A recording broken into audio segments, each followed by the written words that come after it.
Hello, everybody. Welcome to a new episode of the Dissenter. I'm your host, as always, Ricardo Lopes, and today I'm joined by Dr. Daisy Dixon. She is a philosopher of art and an artist, and a lecturer in philosophy at Cardiff University in the UK. And today we're going to talk about some topics in the philosophy of art and political philosophy, I guess. So things like what does it mean for art to have a meaning? Where does the meaning come from? And the role of curators and interpreters in communicating the meaning of particular art pieces. And we're also going to talk about artistic hate speech, immoral artists, and if we have time for all of that, also a little bit about museums toward the end. So, Dr. Dixon, welcome to the show. It's a big pleasure to everyone. Oh, thank you so much for having me and thank you for inviting me. I'm really looking forward to getting stuck in. Great. So let's start with the meaning of art then, because we hear people frequently saying that artworks say or express something, that they have meaning or particular meanings.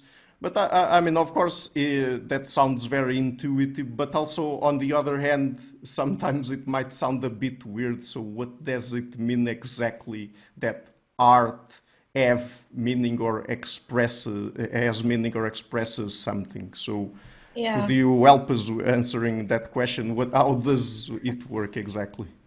Yeah, so the idea that art has meaning, I like to think is, yeah, you're right. On the one hand, quite intuitive because the way we talk about art, we do talk about paintings and sculpture and especially film and especially literature as saying things, as expressing messages. And in particular, those things that are said have truth value as well. So we might think that a film is kind of sending a dangerous message, and one of the reasons it's dangerous is it might be false in some way, and it's kind of a source of misinformation. So you have things, like problematic propaganda and things. But I think to ask what the nature of the meaning is might depend on the medium of the artwork, because it's easier to say that literary artworks like novels and poems express meaning in more of a straightforward way in comparison to language, mainly because they have a clear kind of linguistic form, and in that sense they express propositions, for example. The nature of those propositions, the nature of the speech acts will be more peculiar, because especially if they're occurring within a fiction, it's going to be harder to discern. It's not quite the same as how I'm talking to you now. In the visual arts, it's kind of different. So, because we don't have our familiar linguistic form to communicate those meanings, I like to think that we have kind of straightforward ideas of something like a painting having meaning in the simple sense that it represents something. So there is something in the world that it represents. And obviously, even that is going to depend on the genre of the artwork. So if it's quite clearly representing something in the world, like an event, even if that event's fictional, like a god abducting a woman or something like that, like it's illustrating a Greek myth. But then with abstract art, it's going to be more difficult to discern, because if we're dealing with like something like Rothko's color-filled paintings, it becomes trickier to say what does it represent. But I go a step forward and think that artworks, visual ones in particular, have propositions. So they have meaning in the sense that they are actually expressing something, and that something is a proposition. And we'll get more into where meaning comes from and perhaps how meaning gets communicated to audiences. But you mentioned speech acts there. So what is a speech act exactly? Yeah, so a speech act is a concept that actually we're all very familiar with as language users, but it was made pretty famous by a philosopher in the 50s, based in Oxford University, Jill Austin. And the idea of a speech act is essentially what we're doing when we're speaking to each other. So up until then, more or less, the focus of philosophers of language was on how our language represents the world. How can we refer to things? How do names work? How do our words pick out objects in the world? But then this kind of more pragmatic or ordinary philosophy resurgence happened, where they were more interested in how does communication actually work. And the idea of the Speech Act, today it's understood as something that's roughly composed of three elements. So the first element is when I utter a sentence to you, like, you'll close that door, or you should close that door, I'm uttering a sentence, and that has what we call locutionary content. So that's just a standard sentence that's expressing a proposition of some kind, which is true or false. Or the proposition might not be true or false, as we'll see, because it depends on the nature of the Speech Act. Then we have the kind of core bit of the Speech Act, which is called the illocutionary force. So what am I doing when I utter that sentence? What am I doing in saying those words? So if I say to you, you'll close that door, I might be ordering you to something. I might be predicting that you're going to do something. It depends on the context and my intention. But you'll see that, like, the very same sentence could, in theory, have different illocutionary forces. So the illocution is what we're doing in saying something. So I could order you to do something, or assert something, or protest something. And then once we have those two things together, so we've said something with a locutionary content, so we've said something with a kind of a meaning, it somehow represents the world. I've done something in saying that thing, and by virtue of that, our utterances tend to have just extra linguistic effects. So if I order you to do something, you might feel a little bit nervous, or it might actually get you to close the door, whatever it might be. These are called perlocutionary effects. So that's just the kind of stuff that happens in the world as a result of what I'm doing with my words. So that's what a speech act is. And how does that translate into artworks? I mean, how and when are artworks speech acts, or how can they be speech acts? Yeah, so again, it depends on the medium. So I more specialize in looking at how visual artworks behave, which is more of I think, a trickier project to do because they don't have words in the same way that novels do. But at least in literature, there's a lot of research being done and trying to look at, well, how can a novel perform speech acts? And there's one theory that says that they are performing speech acts, but they're pretend speech acts. We can go maybe into a little bit more detail about that later, but it might be that the novel is performing a speech act literally about the real world. So the speech act is kind of being performed through the fiction into the real world. Right. Or it might just contain lots of pretend speech acts, just like it contains a lot of pretend people and pretend events and things like that. In the visual arts, though, obviously it's more tricky. And when I was doing my PhD on this, it was a pretty unpopular view that visual artworks can perform speech acts in this way. But basically, I still take those three or two core features, really, of the speech act, so the locutionary content and the illocutionary force, and sort of breaking down what we need to have in place for that to happen, for that kind of act to happen. And if we look at what has to happen when we perform a speech act in ordinary cases, the speaker normally has an intention to do something, to do P, and they normally need to use a conventional means of doing P. So if I want to perform an illocutionary act, I need to do it in a way that you understand, so that you as the hearer can interpret my intention to do P. Right. And Austin mainly focuses on linguistic ways of doing this, but he does mention somewhat briefly that we can perform illocutionary acts in non-verbal ways. So his classic example is throwing a tomato at a rally or a protest, and that just action is an act of protest. So you're still doing something with that quite conventional action. It's a bit of an old-fashioned example, but throwing a tomato at a politician, it's doing something. It has a kind of meaning. Yeah.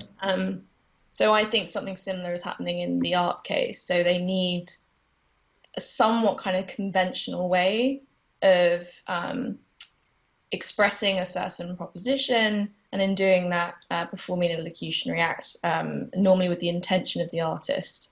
So a classic example I use is, which philosophers of art have used to death, and listeners are probably sick to hearing about it, but it's just a really easy example to use. Picasso's famous Guernica painting. Now, once we look at, a lot of people look at it as a kind of classic symbol of like an anti-war protest. And the way art historians describe it, they all use this kind of illocutionary language. So it's not just representing the air raid that happened in Guernica during the Spanish Civil War, it's also doing something. So it's protesting against war and egregious violence. It's asserting that this was horrific. It's pleading with all of us and the world to stop this terrible violence and this unnecessary death and pain. So those are the illocutionary acts it's doing, and the way it's doing that, when we look at the painting, we can kind of see, sort of as a rough analogy with a sentence, it's almost like you're looking at a visual language. So you can see, even with the Cubist style, you can see that it represents the fallout, and with the contextual information you have, just like you do when you're speaking to someone. Context plays an important role in trying to discern what people mean, and it's the same case in art. So we know that Picasso started working on the painting just days after the air raid and completed it quite quickly, within a few months, I think, or it might even have just been 5 weeks. And we know that that's what he's depicting, and he's using recognizable means of representing this event. Even with the Cubist style, it's quite clear depiction. You can kind of see what's going on when you look carefully at it. So with that kind of locutionary content, or with that conventional means of performing the speech act, you can then start slotting together what the artist was intending to do with those shapes and with those forms and with that representation. So it's the same kind of matrix as what happens in the language case. It's just I'm slotting in visual means of the vehicle that's carrying the elocution. When you mention visual art there, and since we're talking about speech acts, I mean, do you think that this applies to all kinds of visual art, like, for example, painting, sculptures, architecture, photography, and also movies? Because, I'm mentioning also movies because in this case, usually it's not that all movies have a linguistic content to them, some of them not, very few, but some of them not. But when they do, at least it's not 100% visual, right? Because you also have a dialogue and narration and all of that. So I don't know if that makes any difference or not. Yeah, I think it depends, again, kind of what information as a viewer you're being given. So in the cases of a film, so I do think films can perform speech acts as well. Just as a brief aside, I think the same problem that emerges with meaning in general with art is where exactly to place the very abstract pieces. If I want to bite the bullet and say that they still express propositions, I'm not sure. It would be unclear. It would be harder to discern what speech acts they're performing. But then, for example, once you know, when Rothko's making his colour-filled paintings, the last ones he made were very much kind of emotional journeys for him, and ways of navigating his mental health just before he committed suicide. And I think it's very, when you look at these paintings, I think they're now in this special chapel in the States. The more information you have, and some of that information might be linguistic. So often, just like in the film case, we have a combination of dialogue and cinematography and form and soundtrack and things. We can use all these things to piece together what the film or the piece is trying to do. And I think it's the same in the art case. Like, I don't know, when I was an art student, especially when I was a teenager, I was very nervous around art. I didn't know what most of it meant, especially contemporary art. I didn't get it. I hated it. I think part of that was just this lack of confidence to say, actually, no, you're not supposed to just get it. You are allowed to kind of do your research, read the curatorial labels, and all of that can be built into understanding what it's doing. And I think it's the same in film. So especially kind of another classic example philosophers use is the Nazi propaganda film, Triumph of the Will, made by Leni Riefenstahl. And we know what she was trying to do with that film, and she succeeds brilliantly, which is to glorify and commemorate and celebrate the Nazi regime, and these are illocutionary acts. But I haven't sat down and watched the entire film. People rave about it. I don't really see. It's a classic example of a brilliant film that has a very immoral message. But then naturally you're going to have all sorts of different visual, linguistic forms coming together to create this kind of artistic speech act. Yeah, and we're going to get into the immoral side of things later in our conversation. Yeah. But going back to meaning for a second, do you think it makes sense to claim that artworks have one single meaning independent of context, like some people would do? So yeah, I guess it depends what you mean by independent of context, because even with straightforward linguistic cases, where we classically tend to think of meaning is with language, we're using these conventional symbols to refer to the world in some way, but also, as we've seen, to do things and communicate with each other. But even then, it's difficult to know what a sentence would mean if it wasn't uttered in any kind of context. So depending on what your metaphysical view is of sentences and propositions, it may be even if sentences are just abstract combinations of signs that can just be combined in different ways, and in different times and places they're going to do different things and represent different things. So your language is going to have just different signs to my language to represent the world. But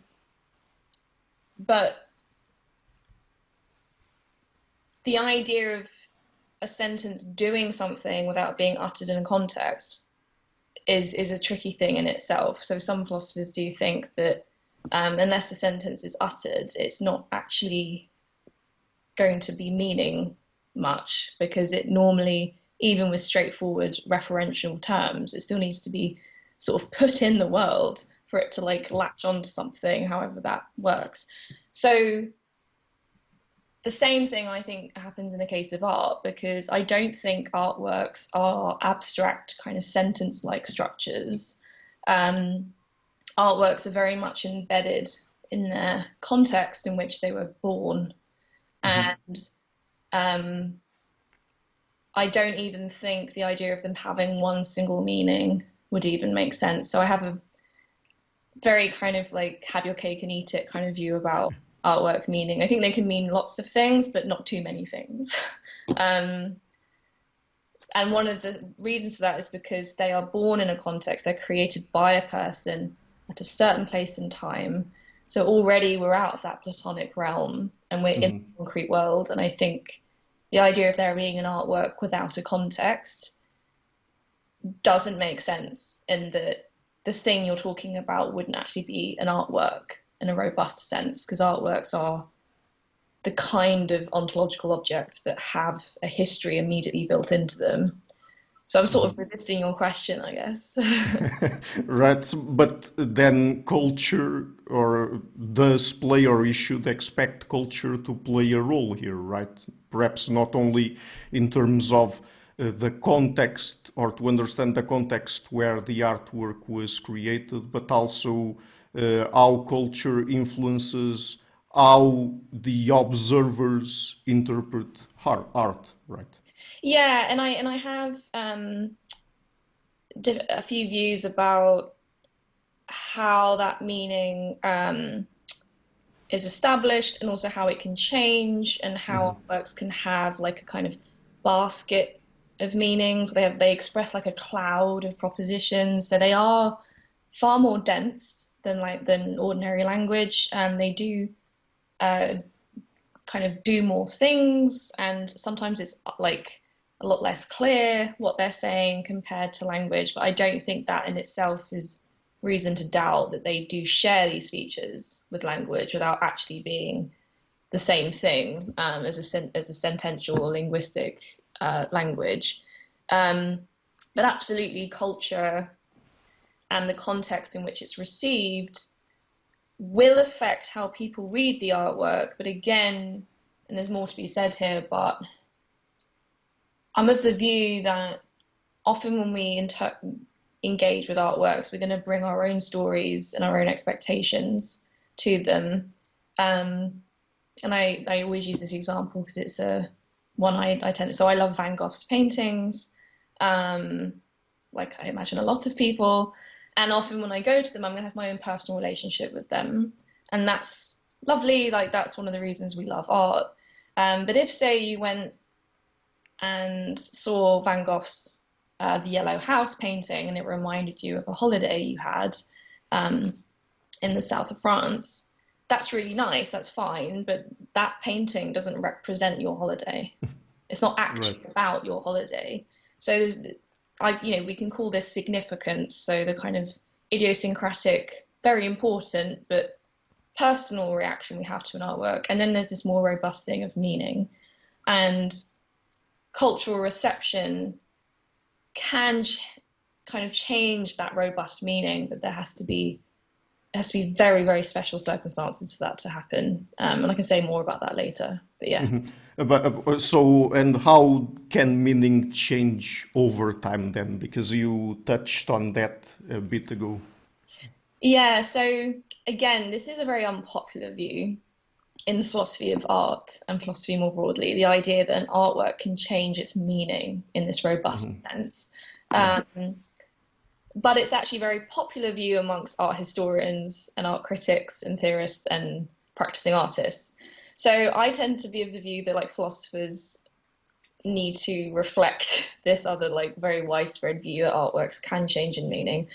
But I tried to do kind of tackle this problem in a chapter of my PhD a few years ago, and I think I'm almost there, but it's actually metaphysically, and philosophically, it's actually very difficult to show that, because if you're of the view that artworks have their original contexts, which are, they determine the thing that the artwork is.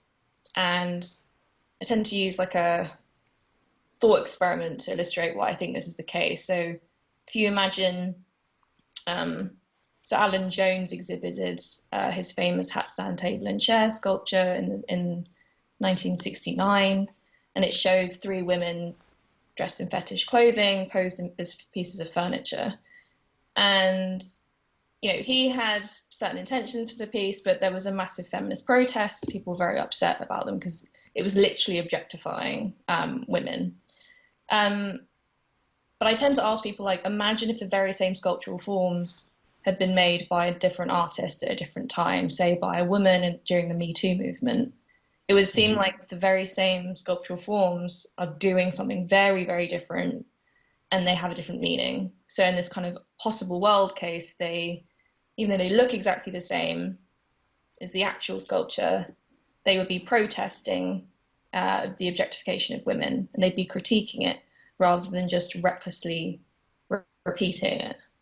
And I think that shows that, like, the context that the artwork is created in is integral to like what it's actually doing. So if you want to hold on to that view, which I do, the idea of an artwork changing in meaning starts to look a bit, not quite contradictory, but there's a big tension there.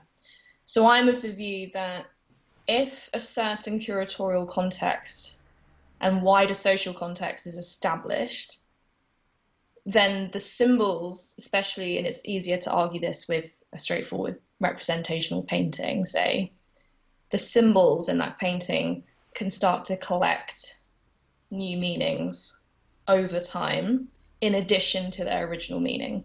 Because if you lose that original kind of root, that base meaning, you're kind of just losing that artwork, and you just moved on to like the artwork's changed too much. It's a bit like the ship of Theseus. Like, at what point does it stay the same thing? But the example I used for that was the Isenheim altarpiece by Grunewald, made in this altarpiece painting made in the 16th century, and it was commissioned specifically for a monastic hospital. And the symbols, so via imitation, but also more kind of conventional symbolism in the different parts of the altarpiece, they were intended to and commissioned to refer to very specific things, which was a disease that the patients were suffering called St. Anthony's fire. It's a kind of ergotism, so terrible symptoms of fever, hallucinations, your limbs falling off, and cramping and falling off. It was awful. And this painting of the crucifixion was referring to those particular symptoms to aid the patients in their recovery and to help them in their suffering. And one of those symbols at the bottom was the predella, and it showed Christ, the lamentation. So he's been taken off the cross and he's dead.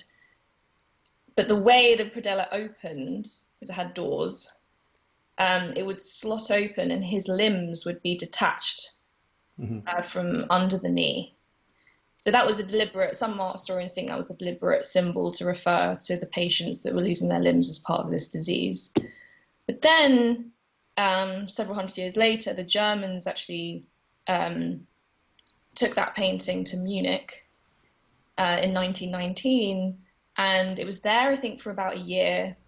And through print distributions of this exhibition and general discourse, public discourse, they had talks around it, they took it to be a symbol of German suffering in the First World War. So the symbols in the painting took on these new reference in the world. So now that predella piece with the Christ, his legs literally detaching from his body, was now referring to trench warfare. So this is a very special case where I think, because it was curated in such a solid way, and there was lots of advertisements about the piece, soldiers who'd survived the war but had lost their legs, they came and just sat and gazed at the piece all day. And I think all these kind of objective pieces of context that the painting was in were enough for those symbols to collect these new meanings. But I think you do need something pretty substantial like that, and for the painting to be in situ for long enough for those symbols to acquire these new meanings. So that's what I think needs to happen. So in most cases, artworks I don't think do change in meaning, because they're often curated in a way that's reflecting its original context. And so, since you're mentioning curators there, what is exactly the role that they play in communicating particular meanings to audiences? Yeah, so there are a few ways that curators, we tend to think, have a responsibility for telling honest and authentic stories and narratives about the objects on display. Mm-hmm. Now, if these are, say, cultural products or objects, so not necessarily all artworks, but anything, the spoils of empire, especially in European museums, curators play a massive role, in fact, a central role in how we are, how those objects are presented to us. And they have a lot of power in even just how those objects are displayed. So, for example, a couple of recent books came out on museum ethics generally. One of them is by Alice Proctor, called The Whole Picture, and she looks at how certain products taken from India during, I think it was like during the East India Company's control, they would take all these kind of, some of them exquisite artworks, but then just shove them all in a cabinet without, and just because they all looked sort of the same.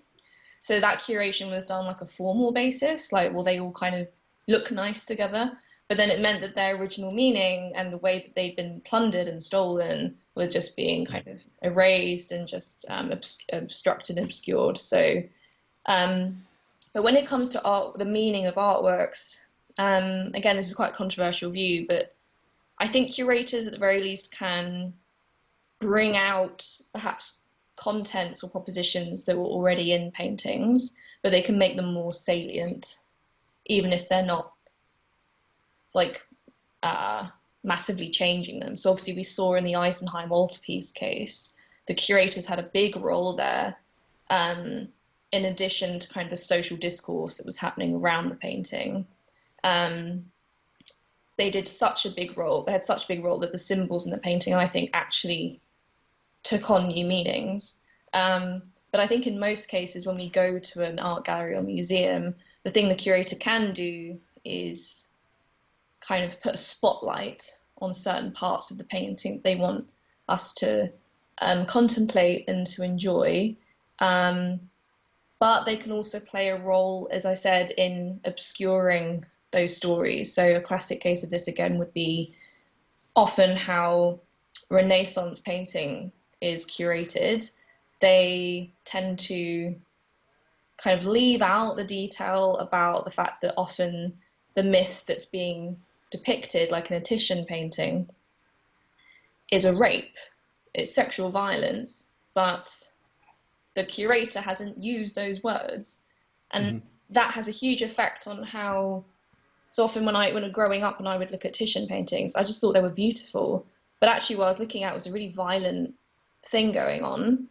And that's very dangerous because it's a kind of, it's sort of adding to rape culture, and it's kind of perpetuating this belief that no means yes, and it's all actually quite erotic and sexy and all this stuff. So curators have a huge effect on the stories that these paintings are telling.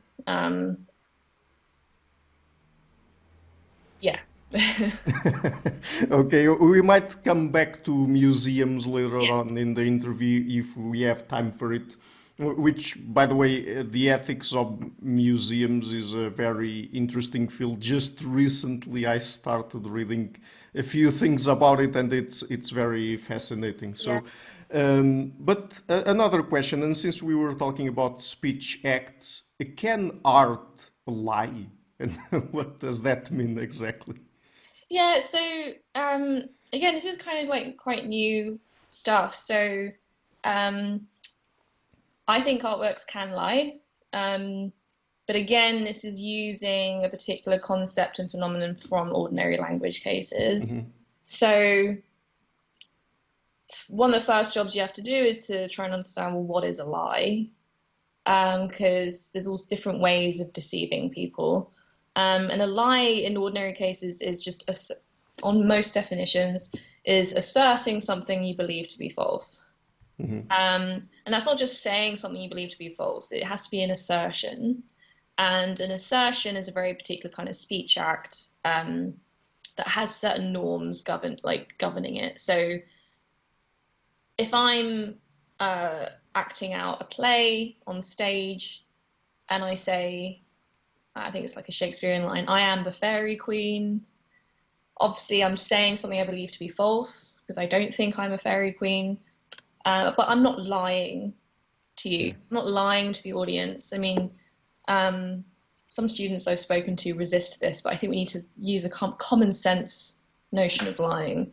actors aren't lying to us. When we open a novel and it's talking about people that don't exist, you don't think that the author's lying to you that a particular weaver called Silas Marner in George Eliot's novel. I'm not going to accuse George Eliot of lying to me because this weaver didn't exist, right? So we need this assertion speech act, which is one that is interpreted in different ways, but more or less it's kind of just speaking seriously and in a context where the truth should be told. So to lie to you, we have to be in a situation where there's a truth norm governing our interaction. And that truth norm is basically something like you should speak truthfully to each other. Now, most contexts in conversation, but also in most language contexts, that's the default. So it's a norm. Like, obviously a lot of people don't follow it, but the norm is you should speak truthfully. And it's only in these quite special circumstances, like going to a play or reading a book, or even sometimes looking at a painting, that norm is kind of suspended. So, and that's important because artworks, I think, can be false a lot of the time. And in particular, they have different layers of meaning. So if we take Titian's Rape of Europa painting, on one level that's false because it's depicting an event where Zeus or Jupiter is disguised as a white bull and he's seduced Europa and abducted her and dragged her across the ocean. So they're sort of flying above the ocean, right? So this is obviously a false thing. This didn't happen. And Titian isn't trying to make you believe, even in the Renaissance, that this actually happened. We know that it's a myth. It's a similar thing of like reading a story. But paintings and art more generally tend to have deeper meanings. So these are the meanings and messages that go beyond what you're just shown in a painting. Like, is it saying something about morality or the human condition? These are the kind of meanings we tend to be more interested in when looking at art. And that in this painting might also be false, in that Rape of Europa's deeper meaning, something, so as the philosopher Anne Eaton has written wonderfully about Titian's Rape of Europa. It's very beautiful, but it's actually eroticizing sexual violence for various reasons. Its composition, the color symbolism in it, is kind of a visual rape myth, so that no means yes. So this, on a deeper level, the painting is false as well. So this is why asking whether artworks can lie is complicated, because they can be false at these different levels, but also this idea of the truth norm I mentioned, that doesn't operate, I don't think, in the same way in the art world as it does in ordinary conversation like this. I think the truth norm needs to kind of be actively switched on when we're engaging with art. Now, and also that truth norm can apply at different levels of the painting's meaning. So often when we go into a gallery and we're looking at a Greek myth depicted, we're not going to accuse the artist of lying to us that this thing at this event actually happened. But often if there's a deeper message there that's also false, because we go into artworks for these deeper meanings, we're often wanting to learn something from them about the world. That's why we take art to be like a profound way of communicating deep truths about reality. That might be a way that truth norm is switched on at that deeper level. So that's why you can get artworks that lie in this kind of more insidious, deeper way, because they are asserting something believed to be false. But again, this is where like the trouble I have with it.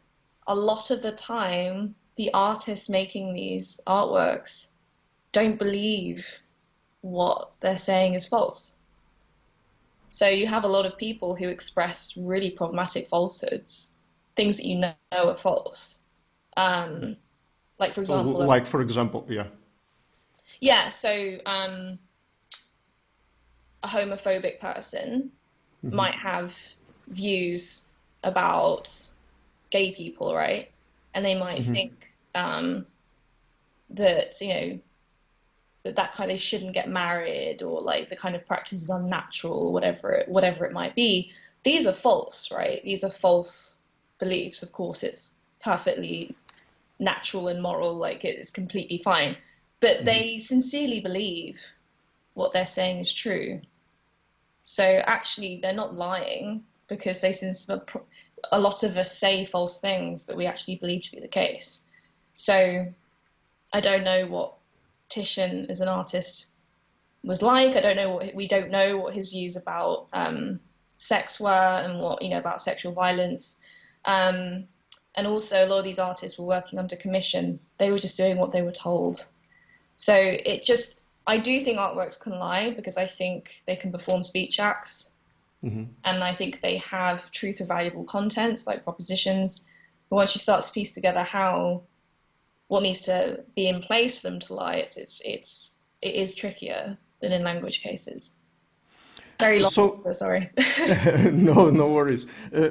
So let's get into some more political philosophy and moral philosophy here, because we've been sort of alluding to it during our entire conversation, and there are several different very interesting questions here to explore. So can artworks oppress or liberate people? I mean, is that something that they can also do or participate in politically?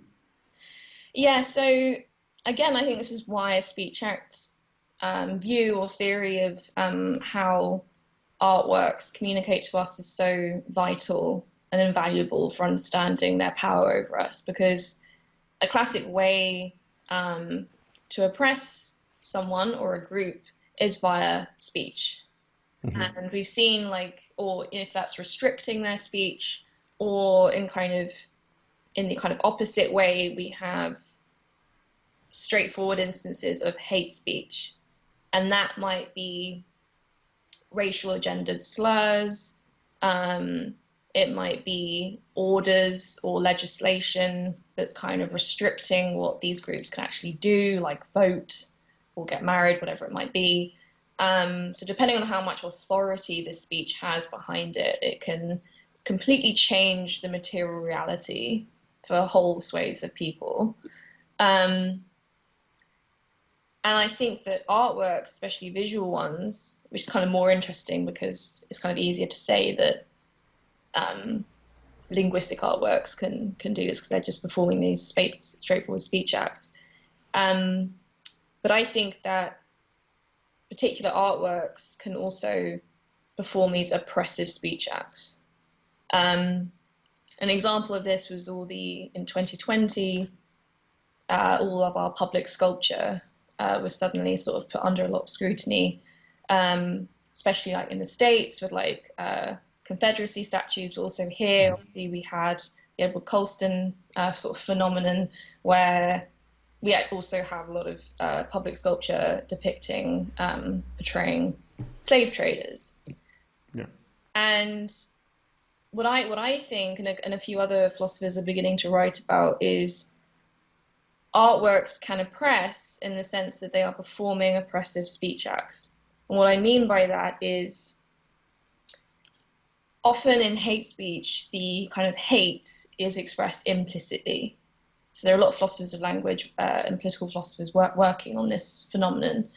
So if I give you a neutral example, if I say to you, even George could win, that even there, in response to we're talking about a game of chess or something, and I'm like, or even you could have won that game. That even there is kind of implicitly ranking George as inferior in that context. Say he's not a very good chess player or whatever. In a hate speech case, this is quite a kind of not an innocent one, but like a not like really nasty one.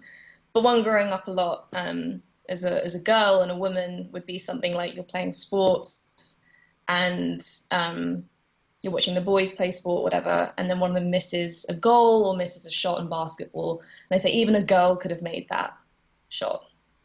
So they even there, it's kind of implicitly ranking girls and women as inferior in strength, in sport, in skill, whatever it might be. So I think something, and Ray Langton, for example, a feminist philosopher of language, she kind of calls these backdoor speech acts. So they're kind of these like ranking, these kind of subordinating speech acts that are kind of coming in through the back door by what we're presupposing in our speech. So saying even a girl could have made that shot, we're presupposing this very kind of classic norm that girls aren't very strong or good at sport, whatever it might be. This is a subordinating speech act, but it's coming through that back door. And I think artworks can do something very similar, if not the very same thing. So with the statue of Edward Colston, we have that kind of front-loaded speech act, which is your classic commemoration, celebration of this person who also happens to be a slave trader. Mm-hmm. But for that kind of commemoration to kind of make sense, we're kind of presupposing that he was a honorable man, right? But for that to make sense, we're kind of dismissing slavery. Or we're saying, oh, no, he did all these good things. But what that's kind of saying is like slavery, the fact he enslaved people is kind of a side point, or it's not really a bigger deal. And that is a kind of quite quiet but sinister way of, again, subordinating people of color, but black people in particular in the Edward Colston case. So the kind of oppressive speech act is there, it's sort of hiding behind these very classic kind of commemorative sculptures. And so with hate speech in mind, what do you think, or how do you think we should approach it? Approach or handle art-based hate speech? Because, there are people who propose, for example, censorship and other methods like that. But in your opinion, how do you think we should approach it? Yeah, so even though I think that artworks can be robust instances of hate speech and not just similar to it, I think they actually are. I think they can actually perform oppressive speech acts. Despite that, though, the way to respond to them might be different to in the language case, because, as I said before, artworks are trickier objects compared to straightforward utterances or sentences to each other. So in the hate speech literature, there's a few kind of solutions to it. Some people opt for like outright censorship. And obviously now they have sort of criminalized certain hate speech as well, things becoming a hate crime and things like that. But another alternative, again, a few, Maxime Lepoutre and Ray Langton, again, for example, amongst many, many others, look at this notion of counterspeech. So rather than shutting down hate speech, we respond to it. But again, on this kind of speech act framework. So remember, I said that a lot of hate speech is happening via these kind of backdoor speech acts. What we as listeners or hearers or overhearers can do is spotlight and grab that presupposition and say, wait a minute, what do you mean by that? So if you hear someone at a football game say even a girl could make that shot, someone overhearing that, rather than just letting it slide, could just say, what do you mean even a girl? Or raising your eyebrow, or kind of like clearing your throat, or in Ray Langton's classic case, like what's wrong with a girl? So there are different ways of kind of, I see the presupposition you're making, I'm going to grab it, spotlight it, and then I'm going to block it. And if you stop that presupposition kind of being accepted into the discourse, then the idea is that the Speech Act loses its subordinative force because it needs that presupposition as one of its kind of conditions for it to be a successful oppressive act. Another way would be to go for someone's authority. So often hate speech has its bad effects because the person doing it is assuming some kind of authority. They either have that formally, if they're a person of power, say a politician or a police officer, whatever it might be. But authority can also be gotten in this kind of informal way. So if nobody objects to you, you can kind of start directing traffic or deciding, I'm going to read the map and tell everyone where to go. The same thing happens in speech, and another way to block it would be to go after that person's authority. So a classic one there would be, who do you think you are? You can't just go around saying these things. Now, obviously, this is a very idealistic way of looking at language. Often there are loads of, so Mary-Kate McGowan and Ray Langton again note that there are a lot of obstacles to this blocking.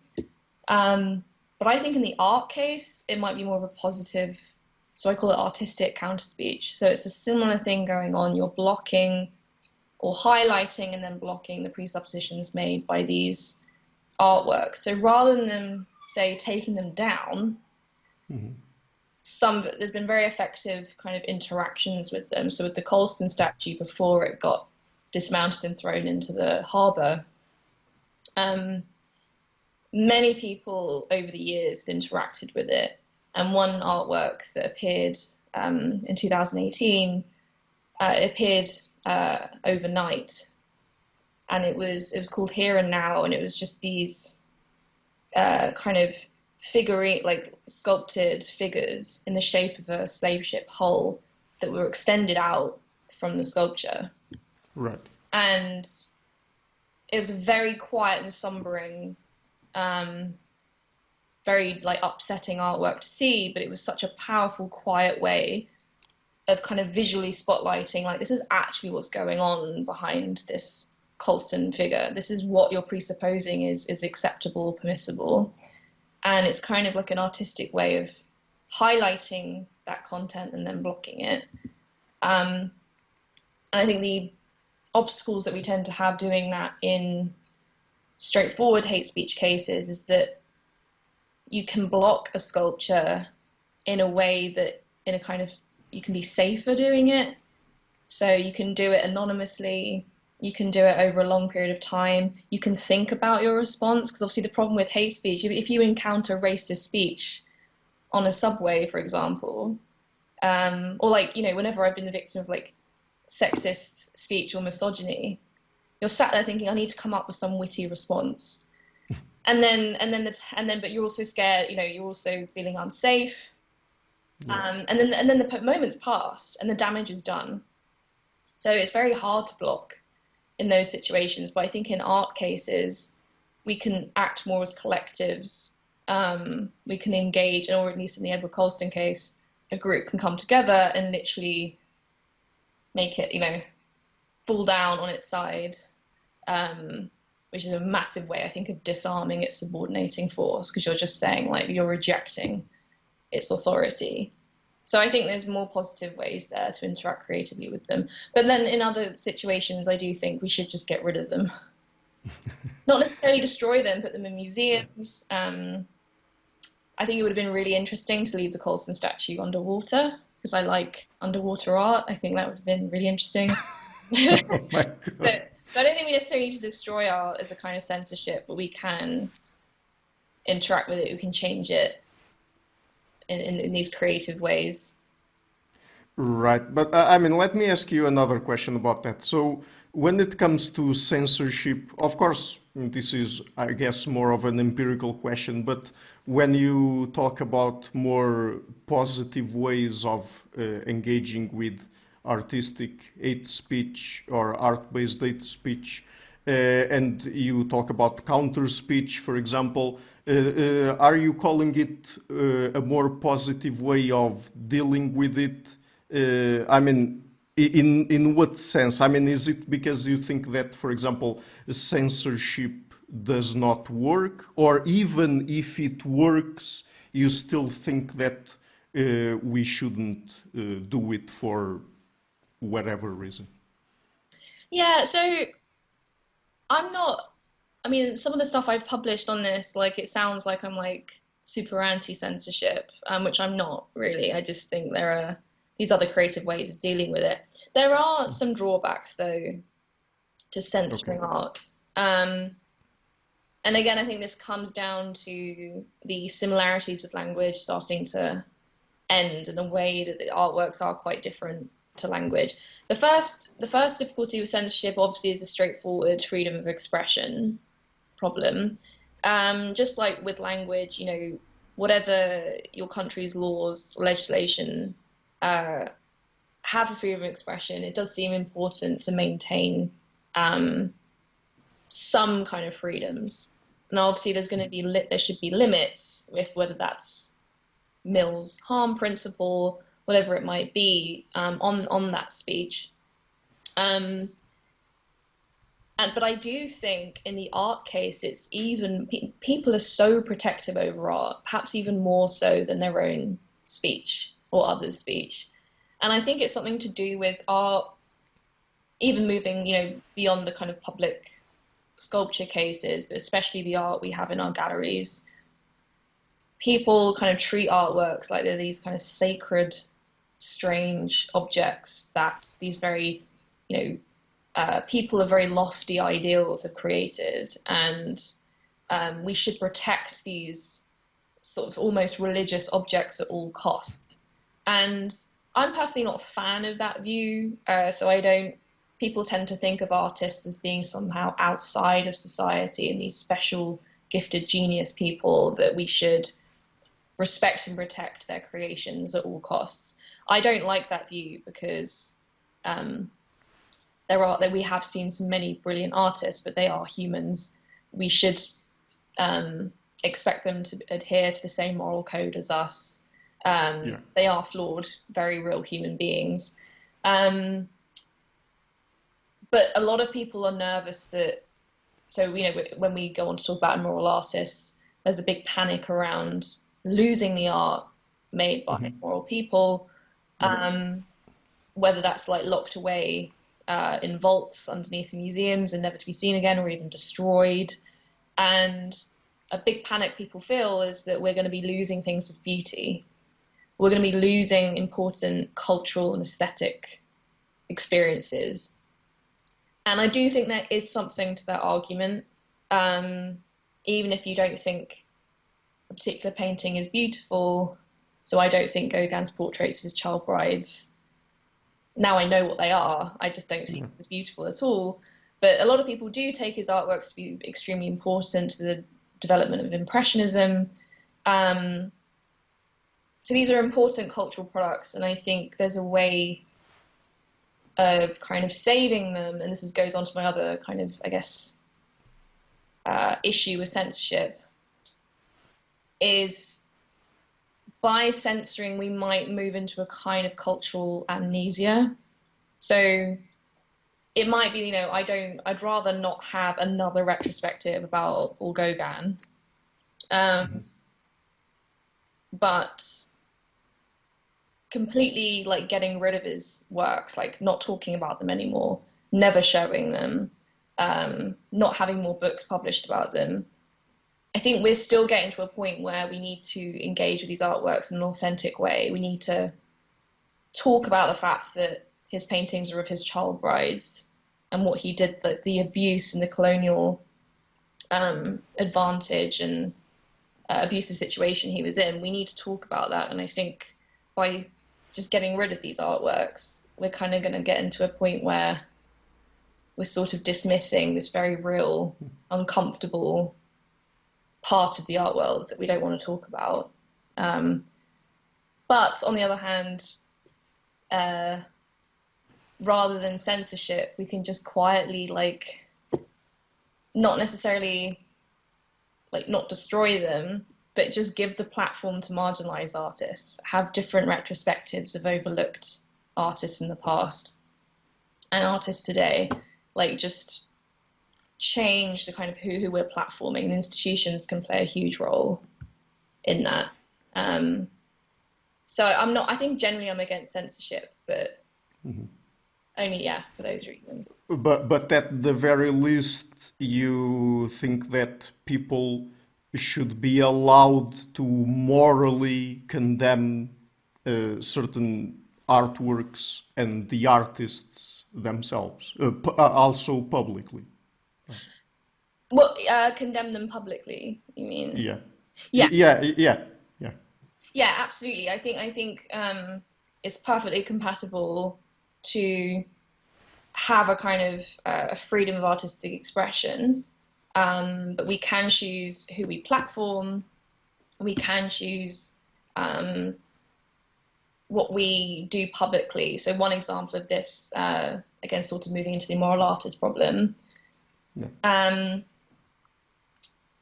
what we do in our private lives, the kind of art we enjoy, like the films you might like, say your favorite film is made by Harvey Weinstein or whatever it might be.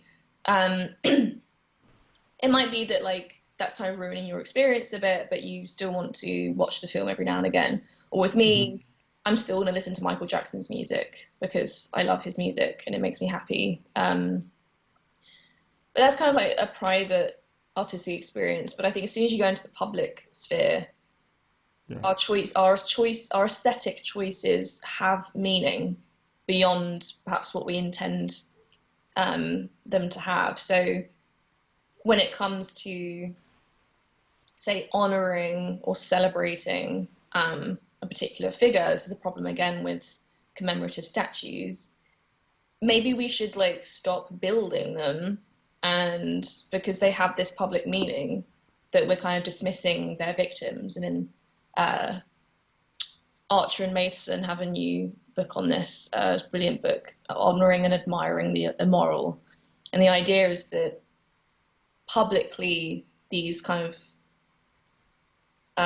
public actions of honoring are basically a way of kind of dismissing the wrong that these people have done, and in a way that kind of further silences their victims, because their victims are just seeing this person as, well, they're so great, and that kind of makes their own experience of what happened to them even more difficult to comprehend. So there's a lot of stuff there I haven't done justice to, but yes. No, but let's unpack that a little bit further. So, immoral artists. But what does that mean exactly? Because, I mean, do you have any particular ethical framework you use to approach this issue? So, for example, what would you consider an artist that is morally problematic? What do you base that judgment on? And then, of course, we might get into some examples because I'm a fan of cinema and I also have a bunch of examples of people that nowadays make me a little bit nervous about what they produced. But anyway, how do you approach the question? Yeah, I mean, so moral framework wise, because I don't really identify as a moral philosopher. So I don't I mean, I teach a little bit, kind of introductory level, but I don't really have, I don't know if I'm a consequentialist or a deontologist, for example. Like, I don't know if I think it's consequences that make something. Okay, but even if you don't have or don't adhere to a particular ethical theory, Yeah. let's say, do you have, for example, some specific criteria or questions that you think we should ask when trying to decide if an artist should be considered morally problematic or not? I guess I kind of go for, actually, I was talking about this last night with some colleagues. I kind of go for kind of a common sense morality, in the sense that if an artist has said something, say racist, right? They've done something wrong, but there's a kind of like a scale of bad stuff that someone can do. So one example would be, people always go on about how Picasso was a misogynist. And I think also he abused I don't know physically, but mentally abused like some of his very young lovers, right? That's a bad thing to do. But a lot of people sort of use that as an example, Picasso's misogynist, as if this is somehow news. And I'm like, well, most people have. I Oh have my. internalized misogyny, right? This is a very Yeah. common thing. I mean, people might disagree with that, but growing up, I certainly had internalized misogyny. So I think a lot of these artists, they don't even have to have done something like depraved. They can Yeah. just be flawed human beings that I'm not saying Picasso was necessarily a good person all round. He seems like he did some pretty bad stuff.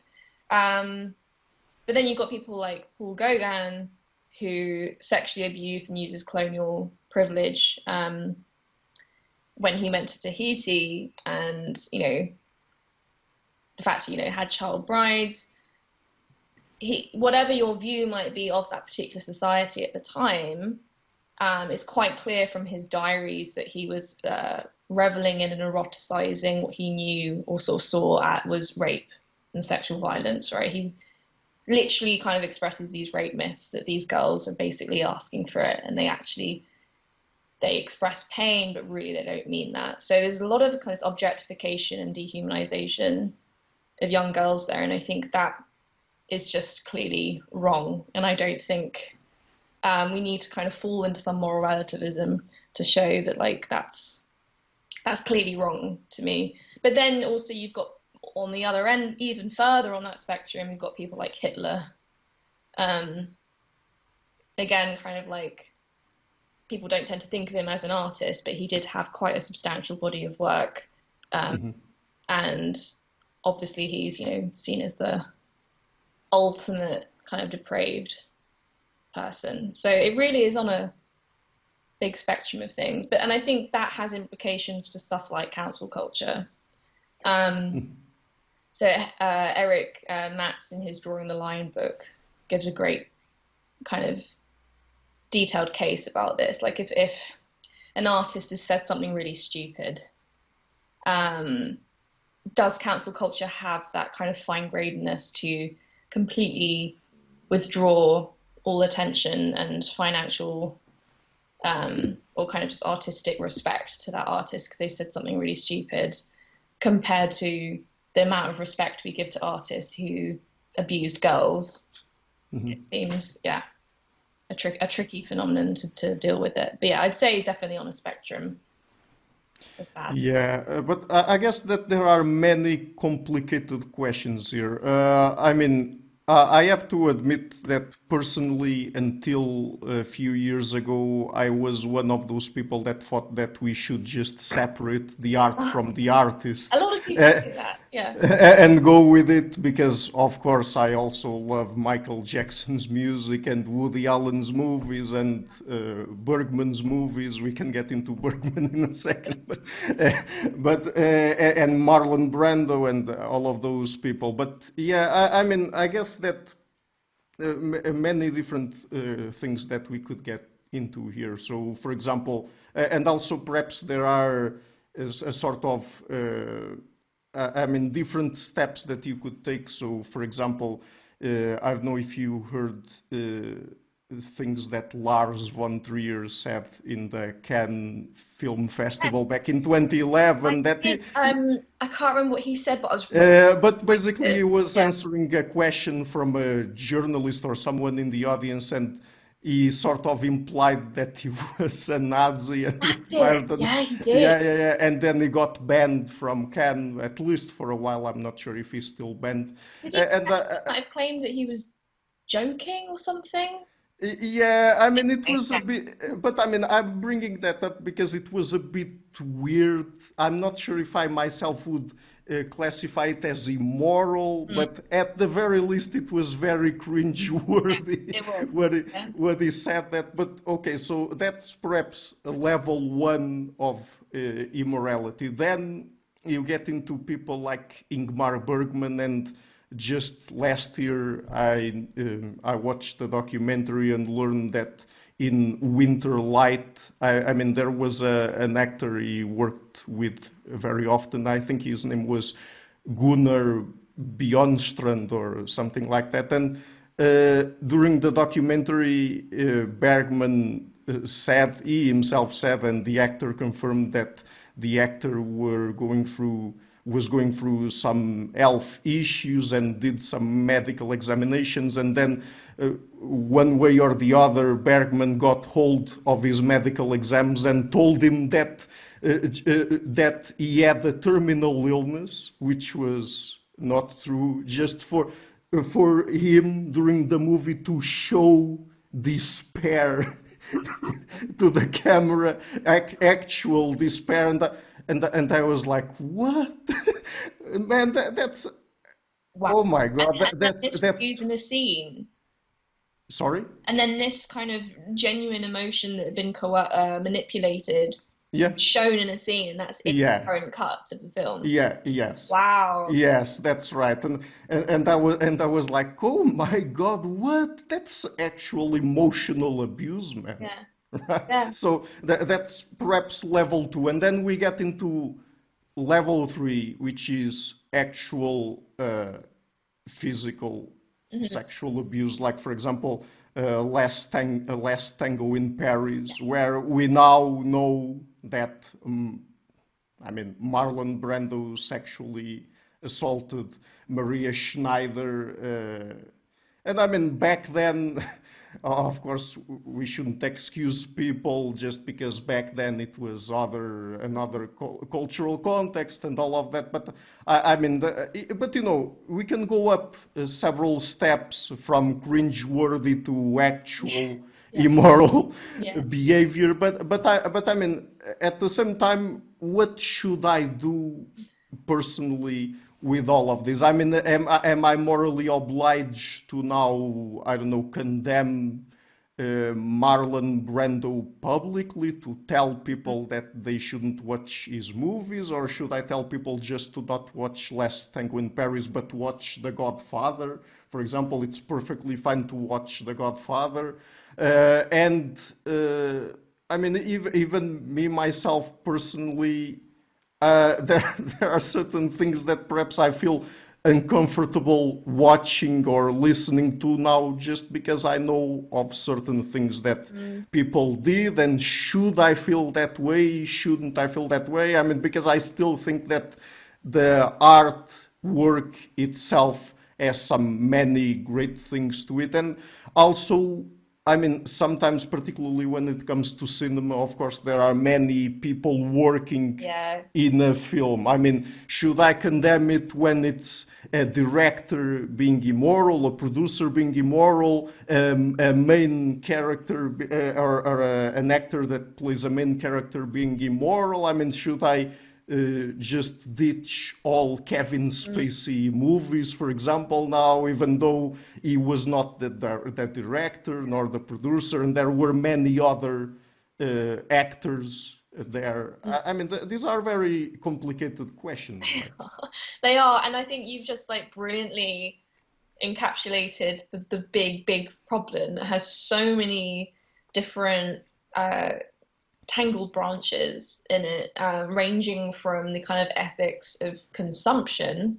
So, Yeah. that question of should I keep my love of Kevin Spacey films or Woody Allen films, for example, as a private thing, or like what does it even mean to keep it private? Like, does it mean that you can't discuss it with friends or colleagues, whatever it might be? But I personally think that one of the ways to kind of start making progress with this is to try and answer this more kind of conceptual question, which is when we find out an artist has done something really bad, or even from like ranging from the kind of cringe weirdness of Lars von Trier to outright immoral behavior and systematic immoral behavior.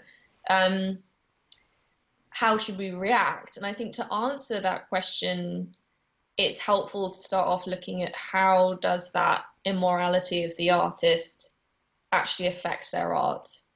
Hmm. And I'm not saying that necessarily would have different answers for the kind of more political or practical question of what you should do as a consumer, but I think it can help clarify what it is that we're feeling conflicted about. And I'm currently trying to work on that conceptual question. But I think one of the important things to examine in these cases is, does the artist's immoral acts or beliefs have any relevance to what their particular artwork is about? So it's this idea of, is there some kind of connection between the immorality itself and the artwork at hand? And we have kind of what I would call kind of easy cases of this, where the art is actually either a depiction or portrayal of that very action, or the person that was the victim. So again, in Gauguin's famous portraits, he had like 1 or 2 child brides, and they appear a lot in his paintings. And in one of them, The Night of the Dead Watching, he's written about that painting where one of his child brides, called Tahamina, was kind of lying naked on her front, waiting for him one night, and she just looked terrified apparently, and he found this very exciting. And he actually paints that moment. So that's kind of a kind of transparent way of, like, the art itself is almost evidence of, it's literally an instance of that immorality. And I think, you know, the example of some of the directors and producers you mentioned, when their immoral act is actually on film, or if you see, like in the case, that amazing case I'll have to make a note of because I didn't know about that one, with the emotional manipulation, I think that happens probably a lot more than we're aware of, where we see the emotion on the camera and it's actually genuine because of what's happened off camera. That, I think, you know, it's literally part of the content of the artwork in a very straightforward way. And in that sense, we would be very rational, I think, to, as viewers, to actually, we're reacting in this way because the artwork not has changed in meaning, but its true meaning has been revealed to us because we now know the creative process behind making it and what we're actually being shown, right? Then you have, on the other end of the spectrum, artworks that have nothing to do with what the artist did. So it might be that they made the art a long time before they did anything bad. Or the example I use is Rolf Harris, who died recently, I think. Not sure. I think he died. Convicted paedophile, and I actually quite liked his paintings. Growing up, my mum had a couple of, not originals, but like prints of them, and they were of Australian landscapes. Yeah. And I actually did some digging and I found his creative process. He's written about this particular painting of a landscape, and it was a very mechanical experiment with leftover paint. There was no, and again, if we just take his word on this, there was no, it's not like he was painting a location where one of his heinous acts actually happened. Mm-hmm. Just, you know, people do terrible things. They are capable of creating art that doesn't really have anything to do with that act, right? So there you have a case where the artist's immorality has no connection to the artwork. But then you've got these tricky cases in the middle where, and this is where I talk about, I've talked about Hitler's paintings.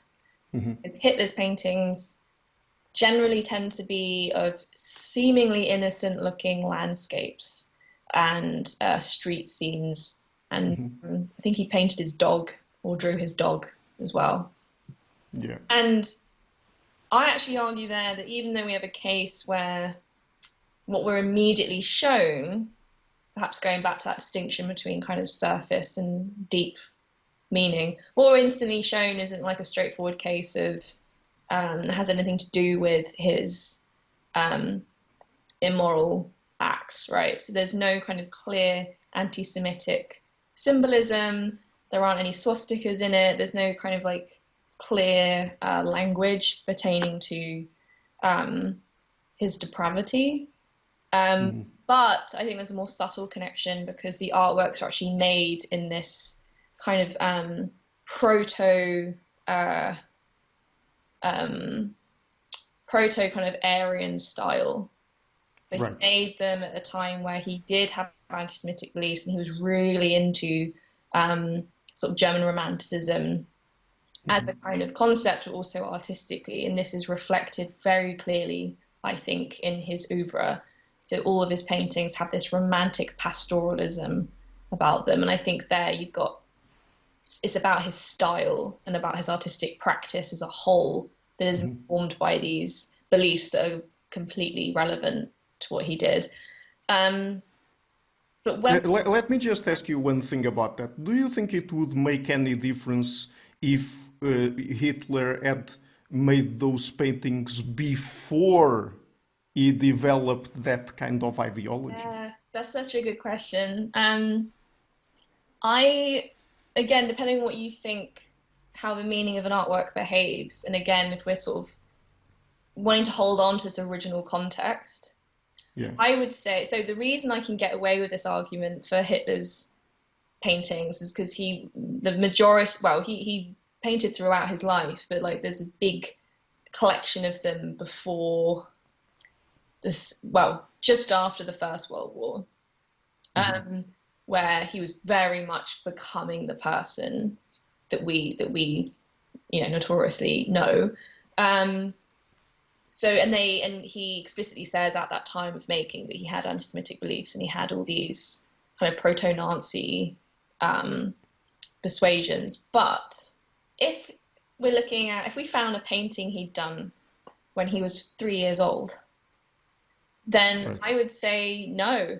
His later immorality can't retroactively change the meaning of those artworks. When I say meaning of those artworks, it could simply be that as a 4 or 5 year old, he was trying to imitate the world.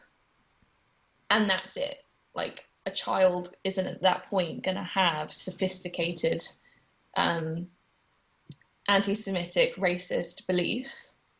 And I don't think that we can look at those early artworks.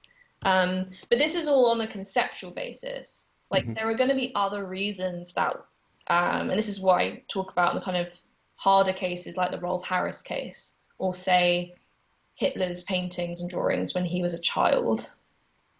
It's still, even if it's technically irrational, I don't really like that word, but we're still going to like be a bit grossed out by them and not want them near us. And I think that's just a straightforward case of they were made by like some of the worst people in the world. They were made by someone who was evil. And it's a bit like a disgust reaction. Like, we don't, just like in the same way that if you found out that the chair you're sat on happened to be crafted by Hitler in a carpentry class, not an artwork in the straightforward sense, but you'd be like, oh, I don't want to be it because he touched it. Yeah. Like he created it. And I think that's just that straightforward. We don't want the fruits of the labor of these evil people in our lives. And I think that's pretty rational, even if that immorality that we're concerned about doesn't actually touch or taint or affect the actual artwork in question. So it really does depend, like, how that immorality relates to the artwork in question. And there are also other, I think we could call them trickier examples. I mean, I've been thinking about these just recently, but these might sound very weird to say out loud, but there are, for example, movies that I like, but I don't recommend to other people. So why? Because, for example, I think that they are too violent and that no one gets their life enriched by being exposed to that level of violence. So, I don't know, I know there are people that when The Passion of the Christ came out in 2003 or 4, just went out of the cinema or the theater because they just couldn't stand it. Yeah, And yeah. a movie of the same sort in terms of levels of violence that I watched and I say I like, but I don't recommend at all, is The Antichrist by Lars von Trier, for example. I really love that film. Yeah, yeah, but I also love it. But I mean, what I'm trying to say here is that it's a bit weird. The reason why I feel like I shouldn't recommend movies like that. I mean, is it because I don't know, going up to that level of violence Mm. is itself immoral, or is it because by recommending them to other people and deliberate and knowing that I will be exposing them to those levels of violence, that what I'm doing is immoral? You know, I mean, it's a bit weird, and I'm not sure if my ideas about this issue are clear enough, but what are your thoughts Yeah, around it? but I think what you're describing is a very common predicament that a lot of people have. I mean, I think you're quite good to be conscious of this. When it comes to my favorite films, I don't really have a filter. I'm just like, oh no, you have to watch this. And then you might want to say, like a similar thing happened um, with The Exorcist to The Passion of Christ, obviously in the 70s. People were fainting and throwing up, and I personally find this quite funny. But that's because I don't think The Yeah. Exorcist is like, I mean, it's incredibly blasphemous and it's horrendous in so many ways, but I think it's a wonderful, wonderful horror film, and I recommend it on that basis. But I think Yeah. you're right. I think people are becoming more sensitive to general kind of content warnings and things, and I think we're right to. So if you have like a favorite film and it's got like an instance of sexual violence in it, I think it's just a good thing to do as a fellow kind of like human being to be like, just so you know, like I think this film's brilliant, but it does have some very difficult themes in it. And I think if you really love a film, I think you can trust, you know, assuming you're not like a depraved kind of person. It's, you Yeah. know, philosophers talk about the paradox of tragedy and horror. Like a lot of us do genuinely enjoy horror and violence for whatever interesting reason. Um, but then there are some people who, for example, just don't like horror, and I think they're the more rational of us, whereas I actively seek out horrendous things. But there are some films that I do think cross a line that I would never recommend to someone because the merits of the film do not outweigh the immorality of what's depicted. So, a film I watched many years ago, which I'm ashamed to say I saw, was a Serbian film. Don't know if you've heard of that film. It came out in 2010. The title is A Serbian film. Serbian film. Yeah, yeah, very unfortunately. Yeah, yeah, I've also been exposed to that. yes, and Yeah. that's the right way of putting it. You're exposed to it. I mean, it was an assault on the sense. It was probably the worst thing I've ever seen, and I don't ever want to see it again. I'd never recommend it, and I think briefly again, it's also that there is an important distinction in the philosophy of art about immorality within the artwork. So it's not just what an artwork is showing. So in a film, and actually really in a Serbian film, this is the case. So a Serbian film shows the most heinous things, right?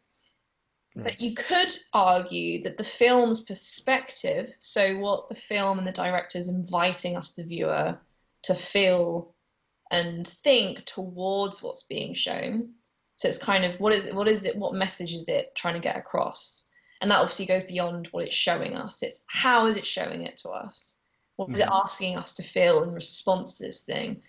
And in a Serbian film, like the main character, Milos, I think his name is, he quite clearly is a person whose view we are invited to take on. It's all through his perspective. And when he sees these progressively terrible, terrible things happen, he is visibly distressed, and at one point tries to run away to get away from these like depraved acts, right? So there it could be plausible to say that the film isn't celebrating or relishing in these kind of immoral acts, because it's actually inviting us to be like Milos and be like, this is actually terrible. I shouldn't actually be enjoying this. But one more thing on the general kind of like way we kind of recommend films. There's some research in philosophy about this notion of the aesthetic self. So our aesthetic choices for many form part of our personality. So growing up, like if you were really into certain kind of music, it was so much part of your day-to-day reality, your belief system, your community. So for me, it was very much getting into like metal and goth music, and that was a very integral part of my, becoming a young adult and navigating the world. And we carry those aesthetic choices when we make our recommendations, or when we say, oh, I love that film, or I love this band, because it's kind of part of your personality. It's part of the way that you understand your own identity, and it's the person you want to get across to someone else. When you're meeting someone new, like if you're dating, for example, and you find out someone's really into horror too, big tick, right? Because you feel like you're kind of on the same wavelength. So yeah. I think that's why when we find out that the creators of our favorite artworks have done something terrible, or if the artwork we find out, or if it is just like really, really violent, we want to be careful what we recommend. It's because it's how we're presenting ourselves as a person, values, things we hold dear to us, things we think are important, and we don't want to give someone the wrong idea. So I would never say to someone, I think you should watch a Serbian film, because I don't want them to think I think that stuff is enjoyable to watch, because it's not. But The Exorcist is. Yeah. No, but really, the other movies I mentioned, if you want, please watch them. But the Serbian film, no. Do not. Please, no. I think we're probably, as your viewers are probably going to be like really interested now, because we said like don't watch it. But it's probably the biggest content warning I could ever give for anything. Yeah. And I agree. Well, I don't think my life has been enriched at all by watching it. No. Mine neither. So, so in the interest of time, let's get into a last topic. So earlier, you've already touched a little bit on museums when I asked you about curators. So let's get just a tiny little bit more into that. So do you think that we could say that museums are really places where we can get an objective point of view of cultures and peoples across the globe? Yeah, that's a really good question.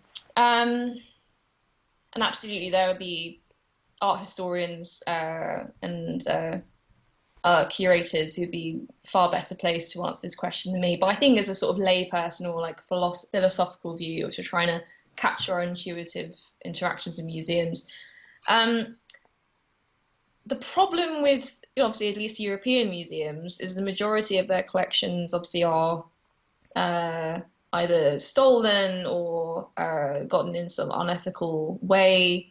A lot of it is kind of the spoils of empire, and it's almost as if even if we had a very kind of ethical curator who'd done their research and presented these objects and artworks in an authentic and honest way. So rather than just shoving a load of like 19th century Indian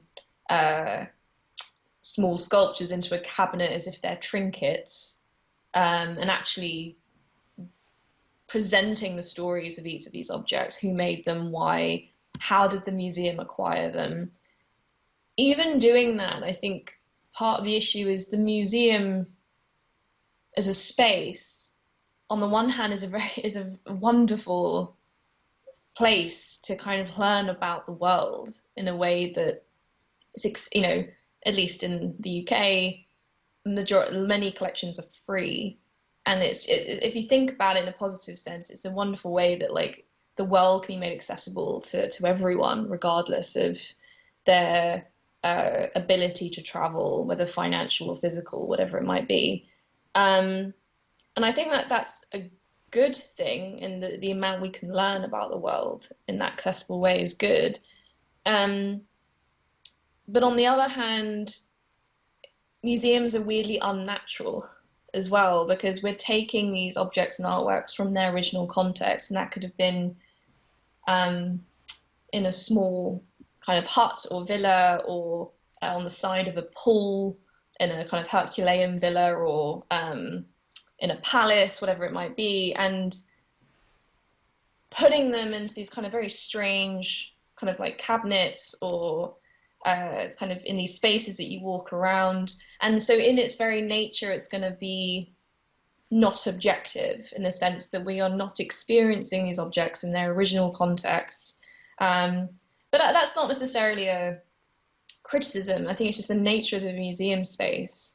It's already kind of artificial in that way. But there are ways to try and get that original context back. And I think that's what museum curators and architects are trying. There's now more pressure for them to actually tell real stories about it.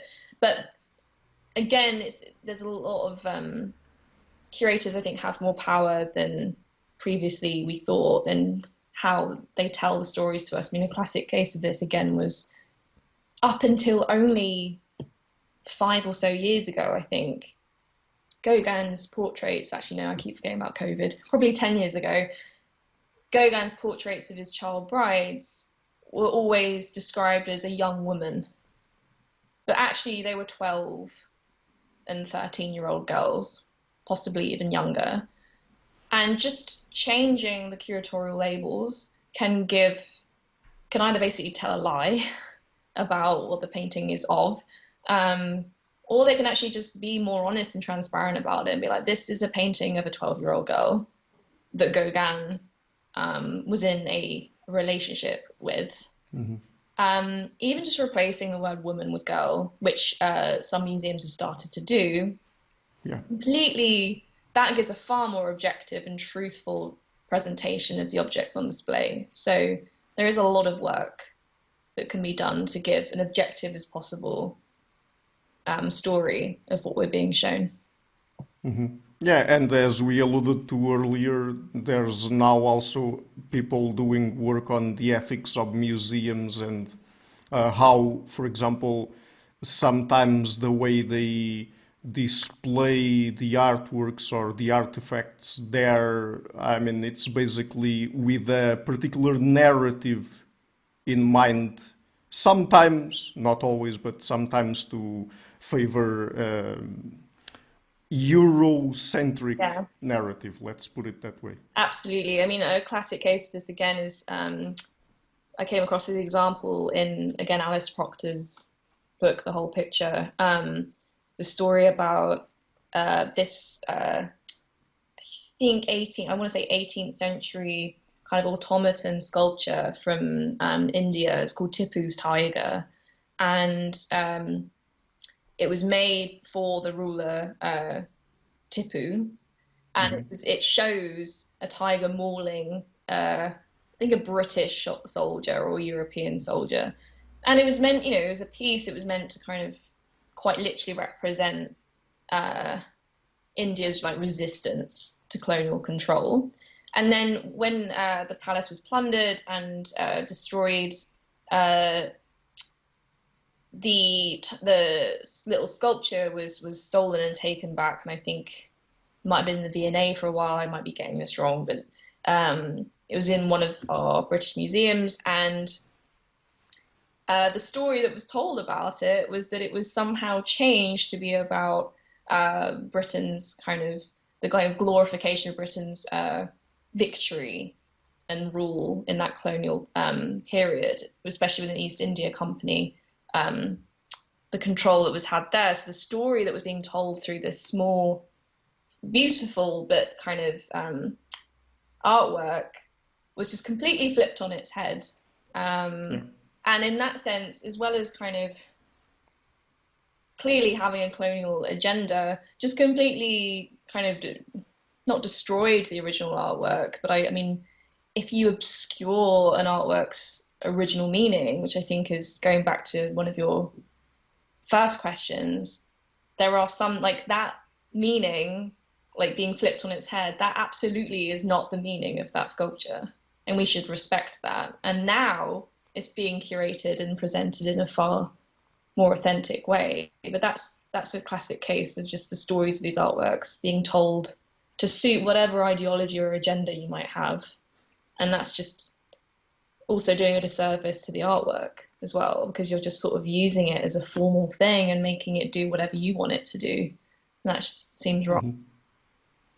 Right. Okay, so Dr. Dixon, I'm getting mindful of your time, so hopefully some other day we can have another conversation also, because just the part about immoral art and artists would probably take a full 3 hours to cover entirely, Yeah, because I would also have lots to say about it and personal examples. So. absolutely. Yeah, so, but just before we go, where can people find you and your work on the internet?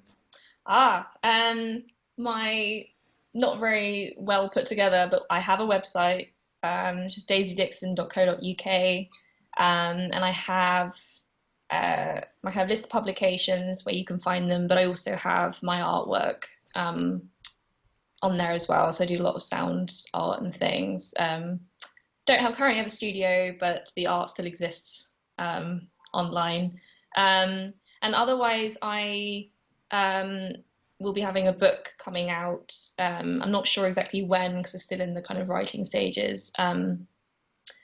A trade book on immoral art through the ages. So it's kind of a philosopher of art's kind of perspective on art that has been immoral in some way. So hence why, a Serbian film makes a brief appearance in the book. But yes, so keep your eyes out for that book as well. It's called Depravity. Okay, Yeah, great. thank you so much for having No, me and the wonderful questions. It's been really fun. no, thank you so much for your time. It's been really fun to talk to you. That's great. Well, hopefully, your viewers, I'm sure your viewers will have plenty of their own opinions about what's been said, but hopefully, they agree with me. Hi guys, thank you for watching this interview until the end. If you liked it, please do not forget to like it, share, comment, and subscribe. And if you like more generally what I'm doing, please consider supporting the show on Patreon or PayPal. You have all of the links in the description of this interview. This show is brought to you by Enlights Learning and Development Done Differently. Check their website at enlights.com. I would also like to give a huge thank you to my main patrons and PayPal supporters: Per Erge Larsen, Jerry Muller, Hans Fredrik Sunda, Bernardo Seixas, Olaf Alex, Jonathan Visser, Adam Kessel, Matthew Whittingbird, Arno Wolf, Tim Hollis, Henrik Alenia, John Connors, Philip Force Connolly, Robert Windager, Rui Inácio, Zup, Marco Neves, Colin Holbrook, Simon Columbus, Phil Kavanagh, Michael Stormir, Samuel Andreev, Francis Ford, Tiago Dunes, Alexander Dunbauer, Fergal Cusson, Hal Herzog, Nuno Machado, Jonathan Librant, João Linhares, Stanton T, Samuel Correa, Eric Hines, Mark Smith, João Weira, Tam Amal, Sardas France, David Sloan Wilson, Yacila Dez Araújo, Romain Roach, Diego Londonho Correa, Yannick Punter, Adana Rusmani, Charlotte Bliss, Nicole Barbaro, Adam Hunt, Pavel Ostazewski, Nelek Bach, Guy Madison, Gary G. Hallman, Sam Afzal, Adrian Yegi, Nick Golden, Paul Tolentino, João Barbosa, Julian Price, Edward Hall, Edin Bronner, Douglas Fry, Franca Bortolotti, Gabriel Panos Cortez, Ursula Litska, Scott, Zachary Fish, Tim Duffy, Sonny Smith, John Wiseman, Morten Eklund, Daniel Friedman, William Buckner, Paul George Arnaud, Luke Loaki, Georgios Theophanos, Chris Williamson, Peter Olsen, David Williams, Diogo Costa, Anton Erickson, Charles Murray, Alex Shaw, Amaury Martinez, Coralie Chevalier, Bangalore Atheists, Larry Dealey Jr., Holt Ericbun, Sterry, Michael Bailey, Dan Sperber, Robert Grassis, Tom Roth, DRPMD, Igor N., Jeff McMahon, Jake Zool, Barnabas Radix, Mark Campbell, Richard Bowen, Thomas Dobner, Luke Nissen, Chris Story, Manuel Oliveira, Kimberly Johnson, and Benjamin Galbart.